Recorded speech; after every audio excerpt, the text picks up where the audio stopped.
What's good, bro? What's good, homie? How you doing? Good. I know. I know you had to be out with the family. You know, I always thinking about family, and today we're going to talk about family in regards to our favorite pastime and hobby and recreational activity, bird watching. Yes, sir. Yes, sir. It As is a family. Yes. It is a totally different experience when you have to take other people with you. And bird with the people that you live with, or the people that you are spawned from, the people that you love the most in this world in most cases. So this should be a really fun episode. This should be a fun episode. And welcome to the Bird Joy podcast. I'm Dexter Patterson. And I'm Jason Hall, and this is the podcast for all the bird nerd homies out there that want to find a little bird joy. A little bird joy. And today, this one is for those of you, especially trying to find some bird joy with your family. Mm-hmm. Yes, sir. Really, yes, sir. cool. We're both parents. You know, we were just chatting before we jumped on to start chatting just about family in general, where there's always something going on with family. And I don't know about for you, but with having a family, birding is like sometimes much needed for like just that playing getaway to just like go decompress because the kids are yelling too much and the dogs are barking all the time. And you know what? I just need some time to go out in the woods and just do my thing. Yeah. And it's nothing personal to the family. True. It's just, you want to be doing something where you're not just a waiter to go get fruit snacks and cheeses. Yeah, hey, Dad, can I buy this video game, or the TV's not working, or whatever it is. So when those two worlds collide, when you have family that wants to actually come participate in that with you, I've heard horror stories about it, but I've heard a lot more beautiful stories about it. And I hope we can focus on those today, just around, the best way to get out with the people you love the most and enjoy one of the things you love the most in terms of birding. Hey, what's more family than having chaos and beauty all at the same time? Hey, that's what I'm talking about. No, but we'll focus on the good because, like you said, I think there's way more good to going out with your family and especially bonding through birding. You talked about some stories and experiences. What are some that come to mind for you?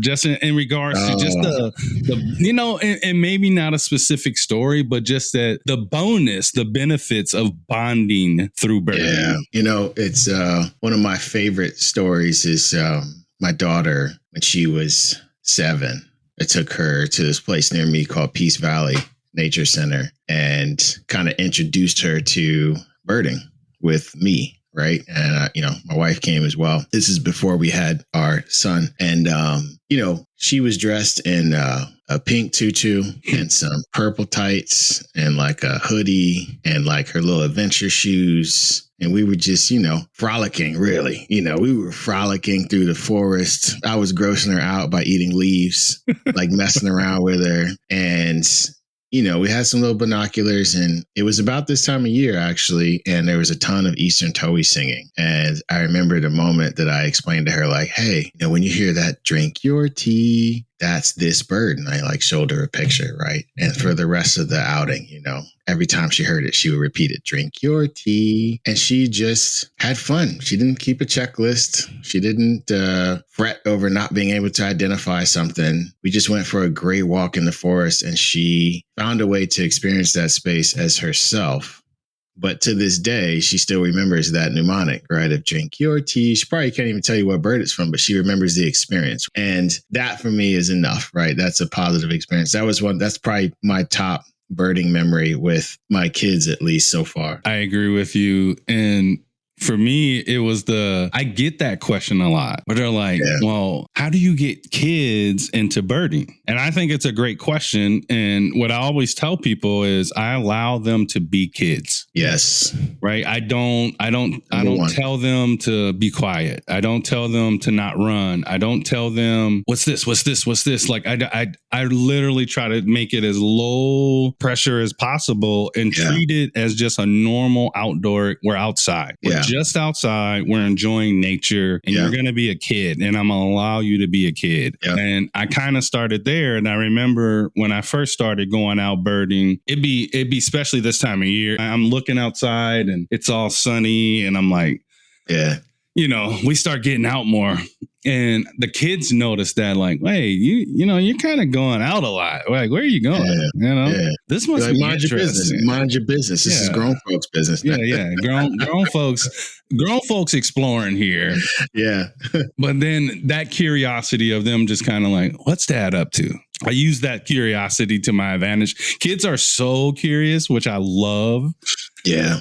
And that really lends itself well to the outdoors as a whole, but especially for birding. So getting them outside was really cool. And I remember we're at one of my favorite spots, and I'm sitting here looking for migrating sparrows and different things that are coming through at the time. And the first thing they see, and at this spot, there's this huge tree. Like, it's huge, and it's meant to climb. Like, no joke. Like, it's low. It's got these huge branches and like literally easy access for the kids. And then as a parent, you're not all like super nervous because like they're pretty low to the ground, like these big branches, and the kids are climbing it safely. And I remember both of them just flying to that tree, and I can see it. It's just like literally, it's like ingrained in my head. I see them just running to this tree, and to this day, every time we go there, what do you think they do? They run to that tree. So it's kind of like their thing, where it's like, we're at my spot, you know? Yeah.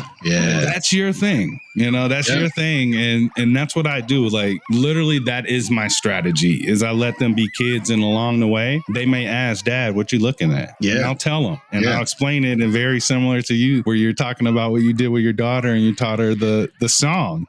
Yeah. Like it's, you know, I really can't second that statement enough on letting kids be kids, right? Because it's very easy for us as adults to, you know, we get a little egotistical sometimes with what we want to impart to our children, as if they are not their own person, right? And I always said with birding, I wasn't going to force it, because I feel like if I forced it, it wasn't going to happen, you know, and I wanted it to be natural, you know, and both my kids are curious enough that if they wanted to pick it up as a hobby, they could, right? I know they could. They're confident enough to do that. But that's because I've never said, hey, Robbo, I'm your old dad. Get up at 5:30 in the morning. I'm going to drag you out to the forest to go look at birds, like when they didn't want to. That's not the way to do it. You know, it's not the way to do it. And curiosity of children, you know, just speaking about that, like you said, it's naturally there for most of them, right? And so my son, who's 6,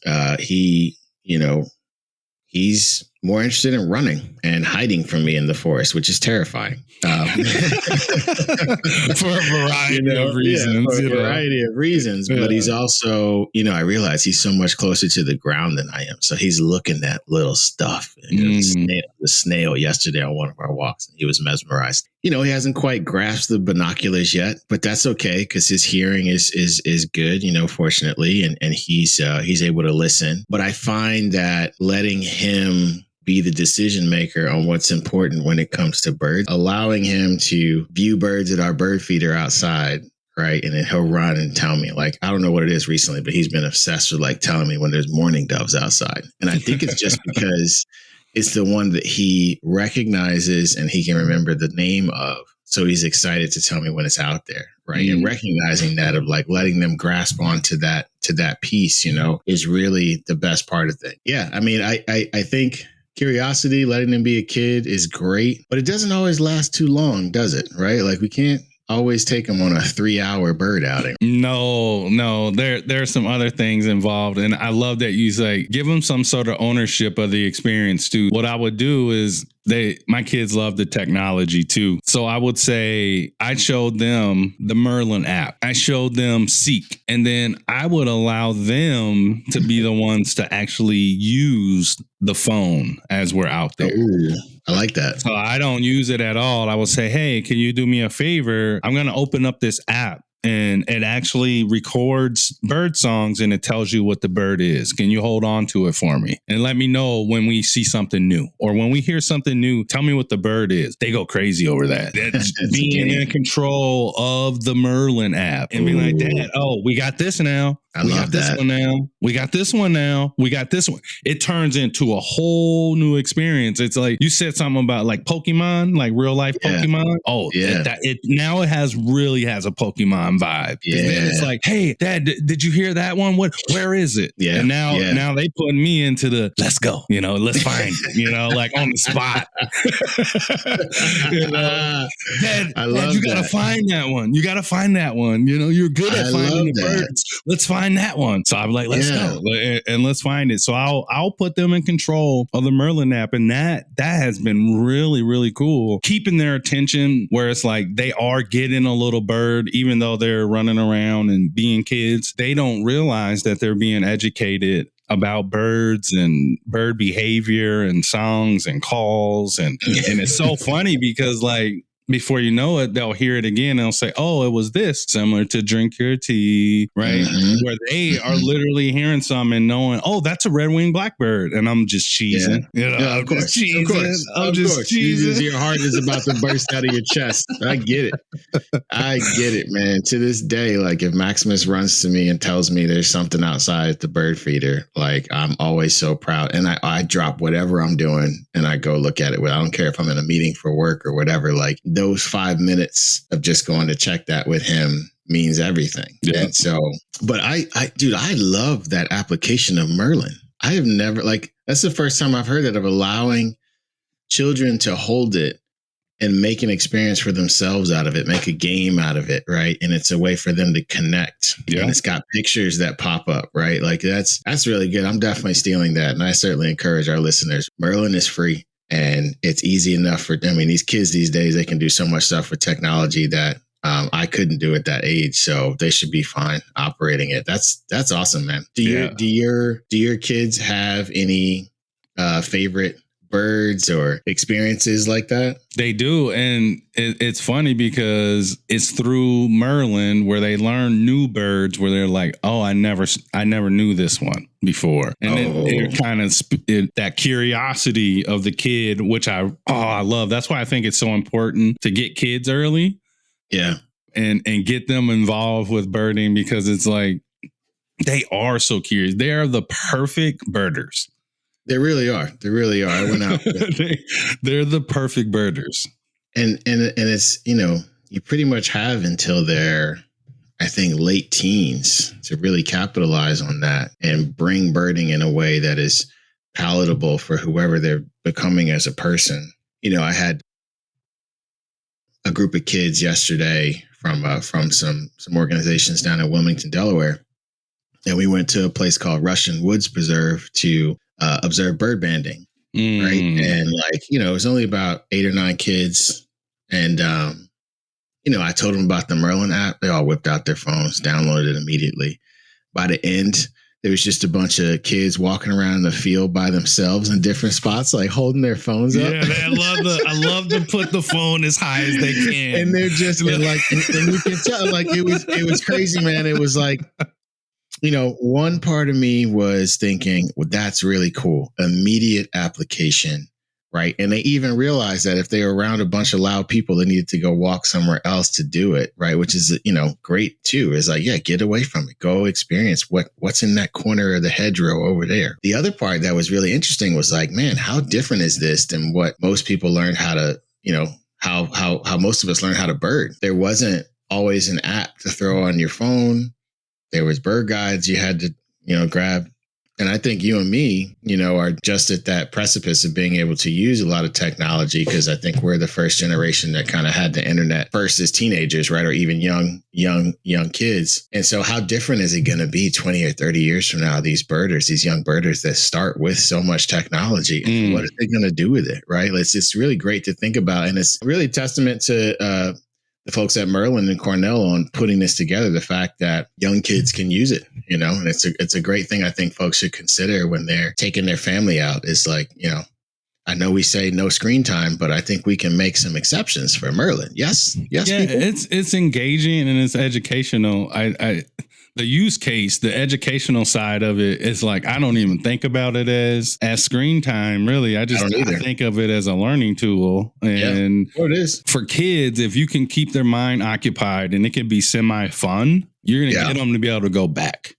That's right. And when they go back, not only do they recognize that bird that they heard and they located with dad the last time, but they did it by themselves. Yeah. And then like that's the other one. Run into the tree, but the other one was them running up to me so damn proud when they like ID something on their own. Sure. Or a lifer, or they like, I've never seen this one, but look, this is it. Dad, what's this one? You know, and like they're initiating these conversations through birds and it's on this little screen. And I'm just like, hey, you know what? We just made a memory. We just connected with nature and they're running, they're skipping, they're still out here having fun. And that's beautiful. We're outside. I think that's the goal is get them outside, keep them outside, and don't make it all about the birds. Just make it about an experience and just being with your loved ones.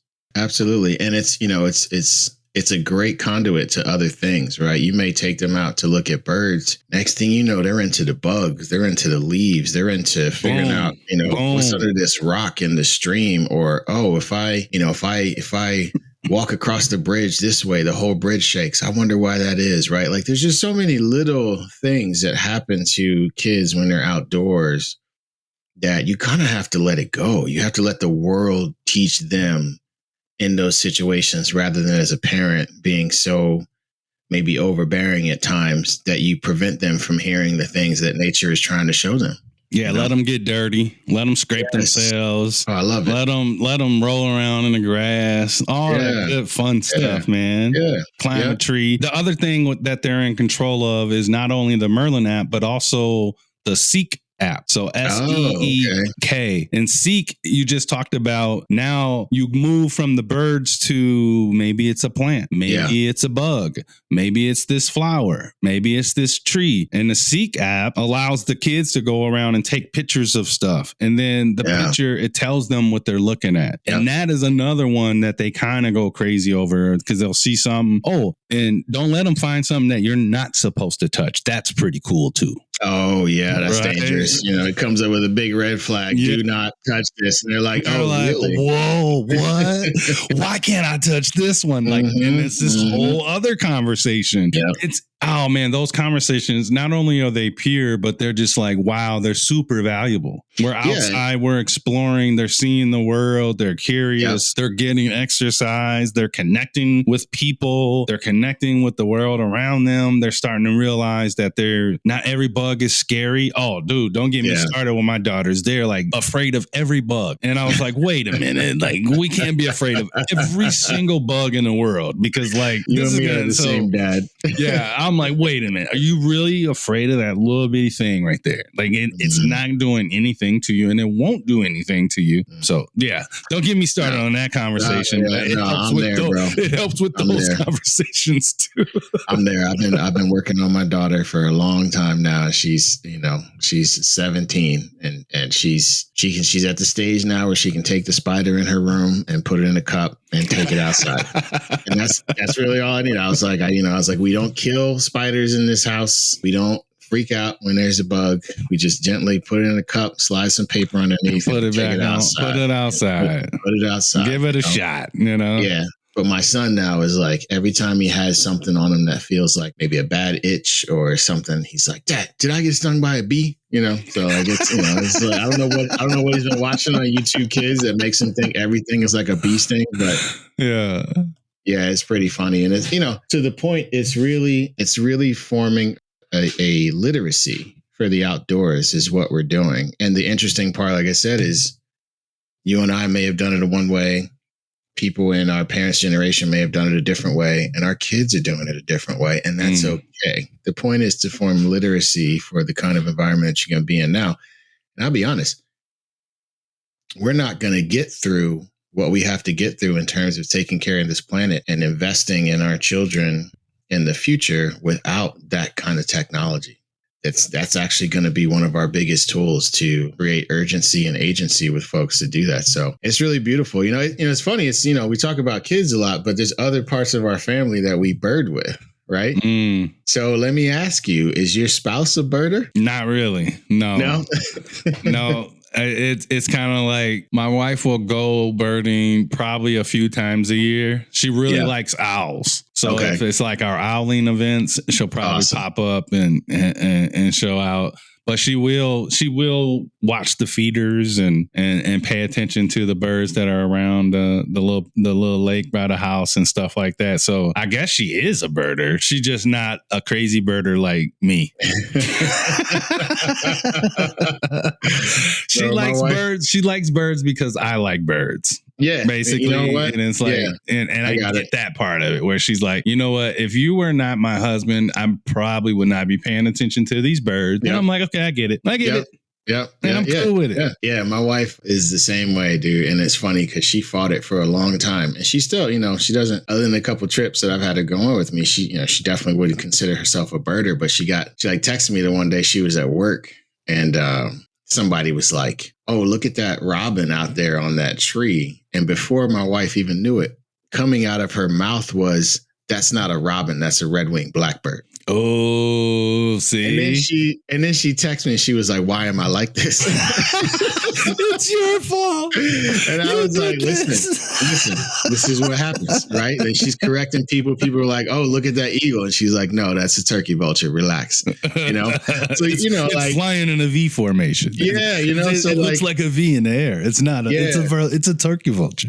Yeah. You know how that happened though, is when my wife and I were dating, I would be chasing these birds, these rare birds around the tri-state, Pennsylvania, New Jersey, Delaware area. And I'd be like, hey, you want to roll with me an hour and a half down to Delaware to chase this rare sandpiper that showed up? And she loves long drives. She would go, we would get food. And she, for some reason, was fascinated with the fact that I was obsessed with this, right? So she, she would like take pictures of me like on my belly on the beach, like taking pictures of sandpipers. And, but she just thought it was so unique, and so it actually became something that we could do together, even though she's not a birder, right? Yeah. She doesn't, she's not keeping a checklist. Last year, she came to Tanzania with me. We went together. We never went on a honeymoon. So it was kind of like a faux honeymoon, I guess you want to call it, right? Or a late honeymoon. And we spent like almost 2 weeks in Tanzania. And she was in a safari vehicle with me. And I looked at her at one point and I was like, did you ever imagine, like when we were going on these little day dates to go look at birds, that I was going to drag you to Tanzania. It'll turn into this. Yeah. We'd be sitting in the Ngorongoro crater looking at a black rhino. Wow. Like, hey, so these things can really blossom. And I would say those opportunities you have to show the excitement to your significant other, no matter who they are, is always welcome. Right. And that story you just told, I think it's worthy of a little more details of in regards to birding and family, right? Like, what was that like? Like, what was that experience like being able to take your wife to Tanzania and go on a safari? Like, what did that like? Talk about a family like moment. That's pretty epic, man. Yeah. I mean, the only thing that will ever top it is when we can take both of our kids with us. Right. And we can do on a full family, kind of let's go. Maximus is still a little too small. It was a lifetime trip, man. And honestly, it came out of just chance. Like we had the opportunity to go on this trip with Hillstar Nature and Off the Beaten Path Safaris. And, everything fell into place financially, time. We had our beautiful brother and sister-in-law, watched our kids for 2 weeks, made sure they got to and from school. When you're over there, it's really just a sense of adventure. Like we could have been on a bug tour. We could have been on a tree tour. We could have been on the normal safari, which is just like the big animals and stuff. But we just happened to be on a birding one, right? Which is what I wanted, obviously. But it's great because you get to see the things like, so my adventure is like, how many new lifers can I see? and let me tell you this story. This is wild. We get to this lodge on the side of the Ngorongoro crater, and there is there's this bird that everybody wants to see. And we get to this crater after a day of like driving, and you're driving in a safari vehicle on bumpy roads. There's no asphalt, right? So your bum hurts. You're tired. You got boat ass. Yeah, right. And so you get to this beautiful lodge. It's on the side of the crater, and we're trying to get set up to get inside and get going and everything. And my wife is like, we like get there and we're like, hey, let's go take a walk around the facility and like check out some birds and like, while we're getting set up and everything. My wife is like, she like starts doing it and then she's like, nah. She like taps me. She's like, listen, I love you. Y'all have fun. I'm going to the room. I'm going to the room to take a shower, checking on the kids, just relax, read her book on the balcony. It was beautiful. It was a balcony overlooking like one of the largest open calderas left in the world.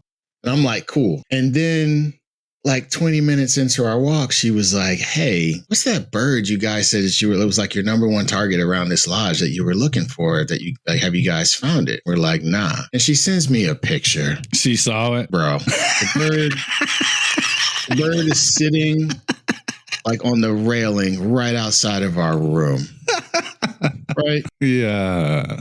Serendipity. And yeah. That is crazy. Yep. Y'all can go look for this bird and it's going to look for me and I'm going to find it. And here you go. You're welcome. You're welcome.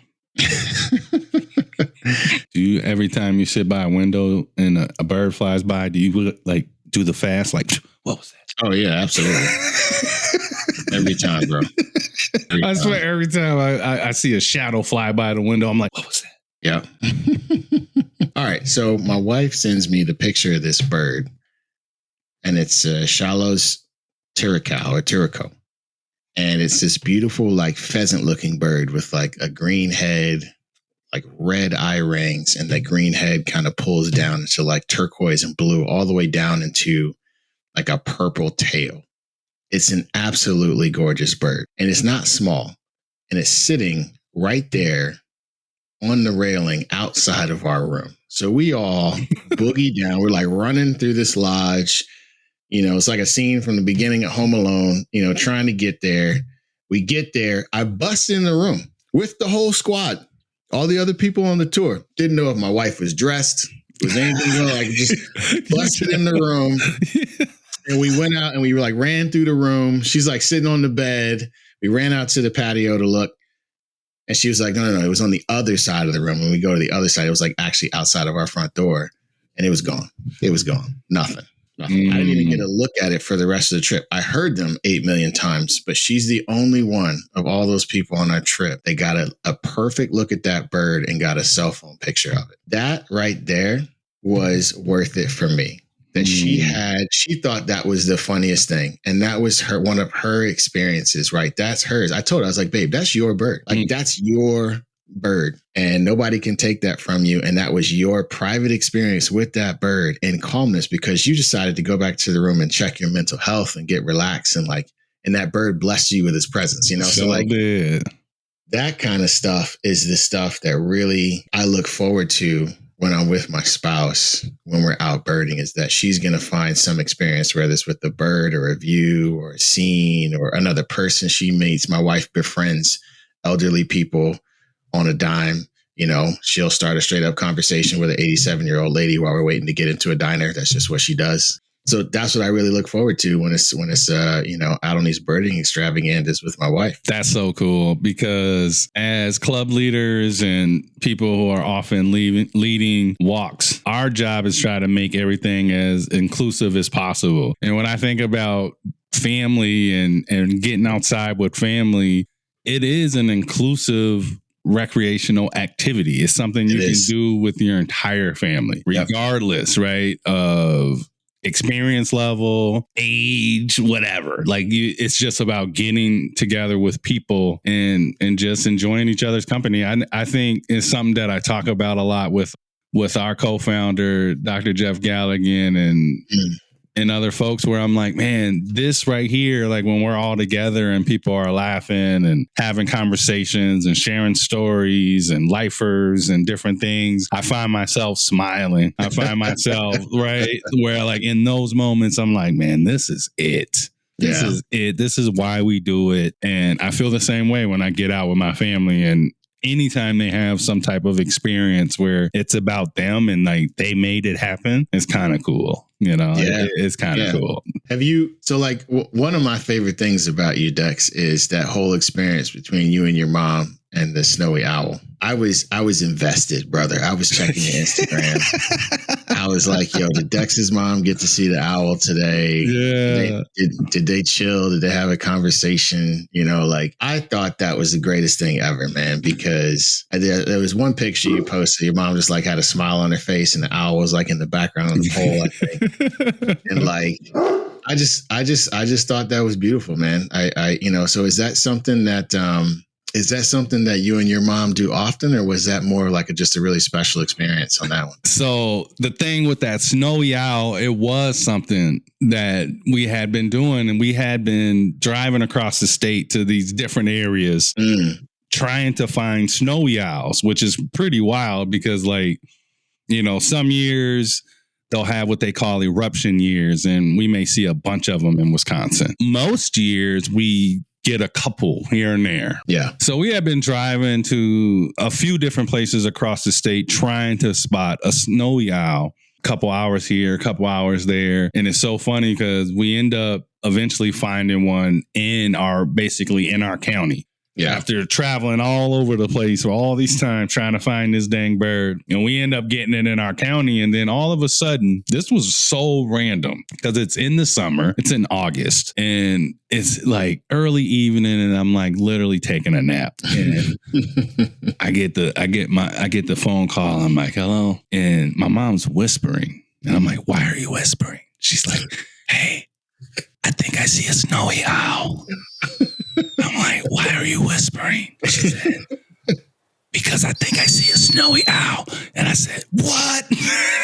Like I go from like sleeping, like, why are you whispering? To like, what? What are you talking about? Like, there's no way you see a snowy owl in August. Like, no, you don't. Like, I'm like, no, you don't. She's like, yes, I do. She's still whispering. It's so funny. And it's literally like 3 blocks from my house.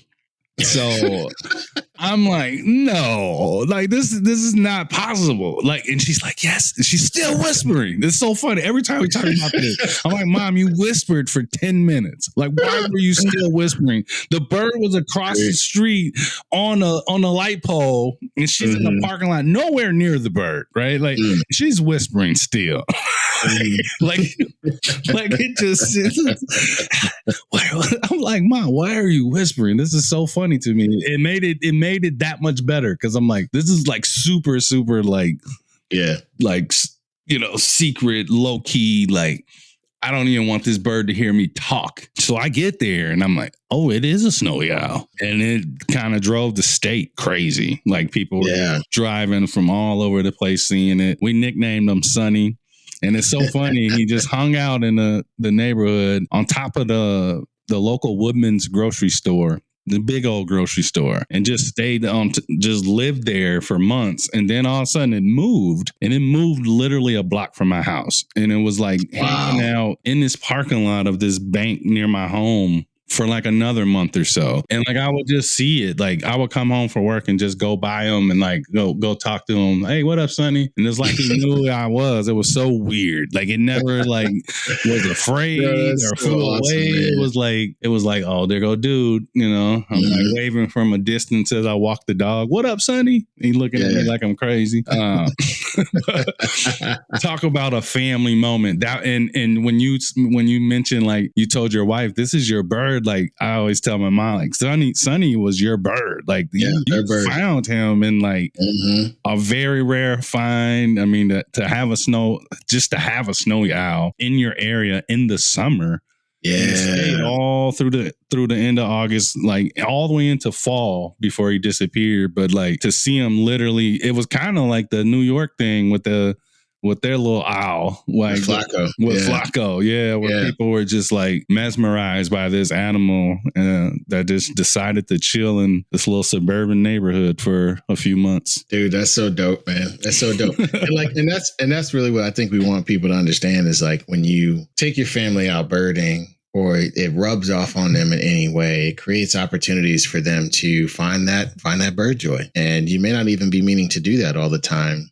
But because they're aware of it, because they're around you, they see stuff and they don't even realize that their eyes are now tuned to seeing it because they've had so many moments hey, check this out from you or from other folks. And that's really beautiful. Have you gotten any of your extended family members or anyone into birding or anyone like that? Yeah, I think, and even that experience alone got some of our family just like super curious because like, dude, like when people were showing up at the site, like they would see my mom and like treat her like a celebrity. And like, she kind of liked it, you know? That's right. Like, she like met all these people. She thought she's like, oh, this how it feels to be a Wisco birder, huh? Yeah, that's right. Soak it in. It was kind of funny.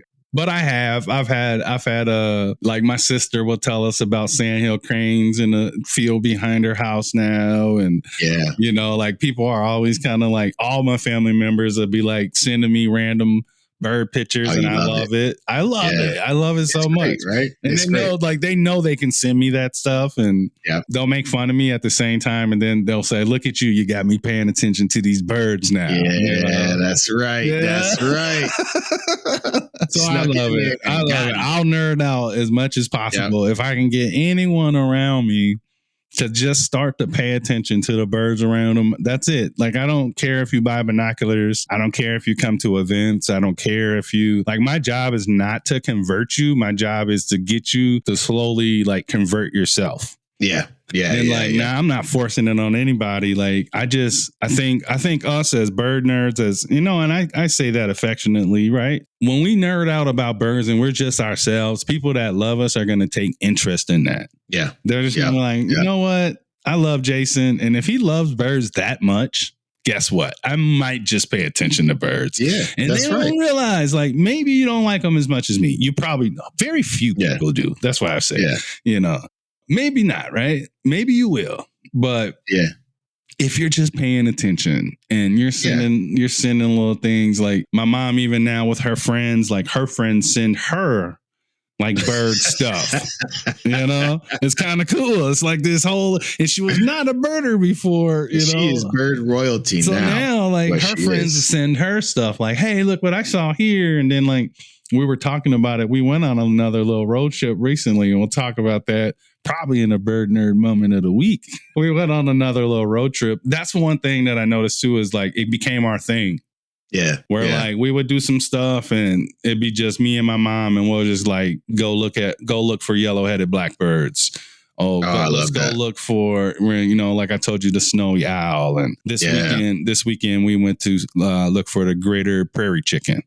So we've had all these type of moments where we've kind of traveled together with each other in a car for a couple of hours, just bonding, mother, son, just, you know, just good that, stuff, man. you know. I so love that's that. the way. I'll be honest. I need to do more of that with my mom. My mom lives out in Idaho, and she's got sandhill cranes that nest across the street from her house in this big field.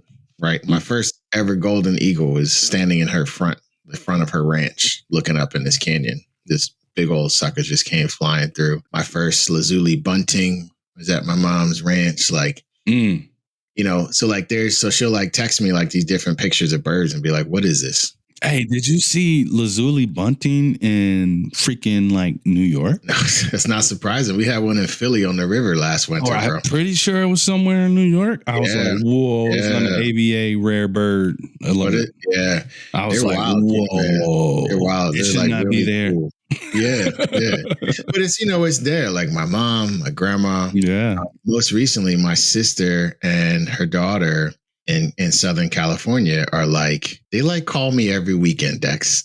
And because I introduced them to Merlin. See? I got them some knocks. And, you know, my sister's favorite thing to do now is just sit on her balcony and listen to the house finches, you know, out there chatter. And she'll turn the Merlin on. And then she'll text me a screenshot and be like, yo, I just got, you know, a California towhee, right? Or a Stellar's jay, right? And like, it's the same dynamic that you mentioned with your kids where like the new thing pops up and it creates excitement. So one of my joys in life right now is when I get a text or a phone call or they tag me on something on Instagram, like my niece right now, she's getting into bird photography and she's taking pictures of stuff and just tagging me on Instagram like, hey, what is this? You know?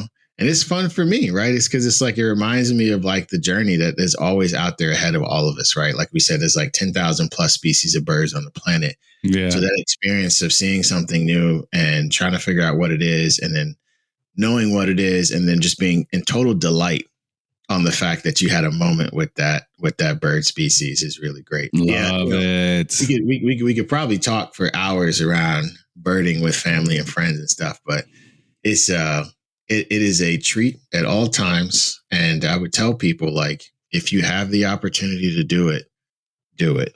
Yeah. Right. You never know what it's going to create for you or what it's going to create for someone that you love. Yeah, and ultimately don't go into it making it like it needs to be like this high pressure situation. It's literally you trying to connect with your family members and spend some quality time outside. Yeah. And along the way, you can use your knowledge about birds and pass some of that along for them, encourage them. Hey, don't worry about it. See a bird, point it out, maybe we can figure that out together. But other than that, just spend time with them and see if you can get them to catch that bird nerd bug a little bit. And next thing you know, they're texting you, what's this? What's that? Yeah. Sending you little videos. Takes, right? Look what I heard on Merlin today, sending you the screenshot of their Merlin. Yeah. And it's wild. There's like so many different ways it could go. Like your kid could decide, or your spouse, or they could decide they like sketching birds, right? Or they love the sounds of particular species. Like my wife's favorite bird is, I think, a tern, any kind of tern when we go to the shore. She just finds it fascinating the way they hover and dive. So like, yeah, I just really want people to know, like, this is not something you should shy away from. What it is you are Baskin Robbins. You are the Baskin Robbins of birding. You have a bunch of different flavors, and you should let your family try them in whatever way works for them, whatever way you can make it joyful for them and exciting for them. I promise you, it will return 1,000-fold in the way it fills your heart up and creates even a more loving and appreciative relationship between you and anybody else in your family. Man, I cannot think of a better way to wrap up today's episode. Get outside with your family, honestly. Share that bird joy. That's what this is all about. And we want to thank you for joining us today on the Bird Joy podcast. We hope you enjoyed exploring the world of birding with your family with us today. Our events are in full swing here in Wisconsin. You want to see what we got going on? Check out BIPOCbirdingclub.org. Lovely. And we are fully into spring here in Philly. I think I can be pretty safe in saying that. If you want to know what's going on in the birding world in Philly, incolourbirding.org. It is time. The migrants are showing up. The homies are showing up. People are shedding the hoodies and the jackets. The leaves are starting to pop. So get out there, homies. Get out there, homies. And also, please share, subscribe, and shout out the podcast to all your fellow birders and help us spread a little bird joy. Chill.